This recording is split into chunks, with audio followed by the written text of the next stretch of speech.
Selamat pagi, saudaraku yang berkati Tuhan, sahabat bertumbuh dan berbuah. Pagi ini kita akan dikuatkan dan dituntun oleh kebenaran firman Tuhan.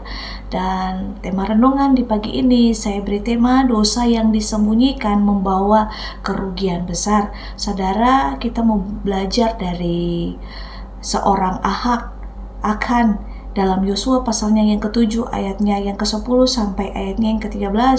Kita akan merenungkan sebuah pelajaran penting yang kita dapatkan dari kisah Akan ini. Dan kisah ini saudara mengajarkan kita tentang betapa seriusnya dampak dari dosa yang disembunyikan, bukan hanya bagi individu tersebut tetapi juga bagi keseluruhan komunitas. Nah saudara, dalam kisah Akan ini kita melihat bagaimana satu tindakan dosa, yaitu mengambil barang rampasan yang terlarang dari kota Yeriko dan menyebabkan kekalahan Israel dalam pertempuran melawan Ai. Nah, Tuhan sangat jelas menegaskan bahwa dosa seorang individu itu dapat mempengaruhi seluruh bangsa. Dosa juga seseorang yang melakukan dosa dalam keluarga juga itu dapat mempengaruhi anggota keluarga yang lainnya. Mari kita selidiki lebih dalam apa yang bisa kita pelajari dari kisah ini, saudara. Akan ini adalah seorang anggota bangsa Israel dan Akan adalah tokoh dari suku Yehuda yang muncul dalam kitab Yosua. Nah, Akan ini terkait dengan jatuhnya Yeriko dan penaklukan Ai. Nah, Akan juga adalah seorang tokoh yang melanggar perintah Tuhan setelah kemenangan atas kota Yeriko. Nah, di dalam Yosua 7 ayatnya yang ke-5 kita melihat kekalahan bangsa Israel atas Ai, sehingga mengakibatkan bahwa Israel itu tawar hati dengan amat sangat, saudara. Nah, artinya apa? Mereka itu sangat ketakutan dan tidak bisa berbuat apa-apa. Mereka putus harapan sebab mereka berpikir bahwa mereka tidak bisa menang melawan Ai yang sangat kuat. Nah, saudara yang diberkati Tuhan, kita melihat pada ayatnya yang ke-10 sampai ayatnya yang ke-13, di situ dikatakan bahwa lalu Tuhan berfirman kepada Yosua, "Bangunlah, dan mengapa engkau sujud seperti itu? Orang Israel telah berbuat dosa. Mereka melanggar perjanjianku yang kuperintahkan kepada mereka. Mereka mengambil sesuatu dari barang-barang yang dikhususkan untuk dimusnahkan itu.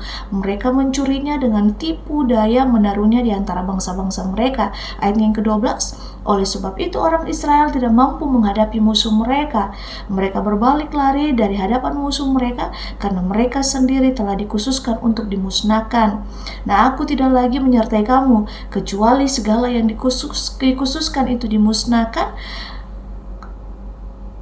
Lenyapkanlah itu dari antara kamu. Ayatnya yang ke-13, pergilah, kuduskanlah bangsa itu, dan katakanlah, kuduskanlah dirimu untuk hari esok. Sebab demikian firman Tuhan Allah Israel, hai orang Israel, ada yang dikhususkan untuk dimusnahkan di antara kamu. Kamu tidak akan mampu menghadapi musuhmu sebelum kamu menyingkirkan barang-barang yang dikhususkan itu di antaramu. Saudara yang diberkati Tuhan, setelah kemenangan besar atas Yeriko dalam Kejadian 6 sampai Kejadian 7, di situ Tuhan memberikan perintah yang jelas kepada bangsa Israel melalui Yosua ketika bangsa Israel itu menaklukkan Yeriko, bahwa segala barang rampasan harus dipersembahkan kepada Tuhan dan tidak ada satupun yang boleh diambil oleh setiap individu. Nah, dalam Yosua pasalnya yang ke-6 ayatnya yang ke-17 sampai ayatnya yang ke-19, di situ berkata bahwa alasannya karena semua harta rampasan dari kota tersebut dianggap terkutuk dan hanya milik Tuhan. Nah, saudara, namun meskipun perintah Tuhan itu sangat jelas, Akan seorang anggota suku Yehuda ini dia melanggar perintah tersebut. Sebab dengan diam-diam ia mengambil beberapa barang yang terkutuk itu, yaitu sebuah jubah yang indah 100 shikal perak dan sebatang emas seberat 50 shikal. Nah, lalu akan itu dia menyembunyikan dalam kemahnya. Nah, setelah peristiwa penaklukan Yeriko, bangsa Israel melanjutkan perjalanan mereka dan bersiap untuk menyerang kota Ai. Namun saat mereka itu mencoba menyerang Ai, saudara, mereka kalah dengan memalukan. Padahal Ai adalah kota yang lebih kecil daripada Yeriko. Nah, hal ini, saudara, menyebabkan kebingungan, ketakutan di antara bangsa Israel. Dan Yosua pun sangat terkejut dengan kekalahan ini.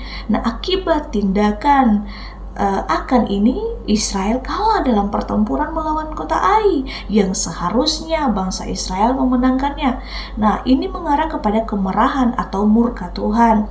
Tuhan kemudian berbicara kepada Yosua. Dia memberitahukan bahwa kekalahan tersebut disebabkan oleh adanya dosa dalam perkemahan bangsa Israel. Nah, Tuhan berkata bahwa seorang telah mengambil barang rampasan yang terkutuk, dan karena itu Tuhan tidak mendukung mereka dalam pertempuran. Itu dalam Yosua pasal yang ke-7 ayat yang ke-10 sampai ayat yang ke-12. Nah, Tuhan memerintahkan Yosua untuk menyelidiki siapa yang telah berbuat dosa. Setelah dilakukan penyelidikan, saudara, akhirnya Tuhan menunjukkan bahwa Akanlah yang bersalah. Nah, Yosua kemudian memanggil Akan dan keluarganya serta memerintahkan mereka untuk mengakui perbuatan mereka. Nah, setelah dipaksa, akhirnya Akan itu mengakui bahwa dia telah mengambil barang-barang tersebut dan menyembunyikannya di dalam kemahnya. Nah, saudara yang diberkati Tuhan, karena melanggar perintah Tuhan, nah, Tuhan memerintahkan agar Akan dan keluarganya itu dihukum mati. Nah, Yosua memerintah agar Akan, istrinya dan anak-anaknya serta semua miliknya dibawa ke lembah Akor, yang berarti lembah penderitaan. Nah, mereka semua kemudian dilempar batu oleh seluruh bangsa Israel, dan setelah itu mereka dibakar. Wow, tagih sekali, saudara, dosa yang disembunyikan ini. Sebuah tumpuan batu besar diletakkan di atas mereka sebagai tanda peringatan bagi seluruh bangsa Israel. Nah, kisah ini, saudara, menjadi pelajaran yang sangat-sangat penting bagi setiap kita tentang ketidaktaatan terhadap perintah Tuhan dan bagaimana satu tindakan dosa dapat mempengaruhi seluruh komunitas, seluruh bangsa, bahkan juga keluarga. Nah, sama seperti ketidaktaatan Adam, maka semua orang menjadi berdosa dan menerima penghukuman. Nah, setelah hukuman ini, bangsa Israel itu kembali mendapatkan kemenangan atas Ai, yang menunjukkan bahwa mereka harus hidup dalam ketaatan dan kepatuhan terhadap Tuhan untuk meraih berkat Tuhan. Nah, pelajaran apa saja yang bisa kita dapat dari kisah Akan ini dalam kehidupan kita, cara praktis sehari-hari? Dan mari, saudara, ada pelajaran penting. Yang pertama itu pelanggaran terhadap perintah Tuhan itu membawa konsekuensi. Saudara akan mungkin merasa tindakannya ini tidak diketahui, tetapi dosa membawa dampak yang lebih besar bagi seluruh bangsa. Dan yang kedua, pentingnya, saudara, kejujuran dan pertobatan. Meskipun Akan ini dia menyembunyikan dosa, dan pada akhirnya dia mengakui.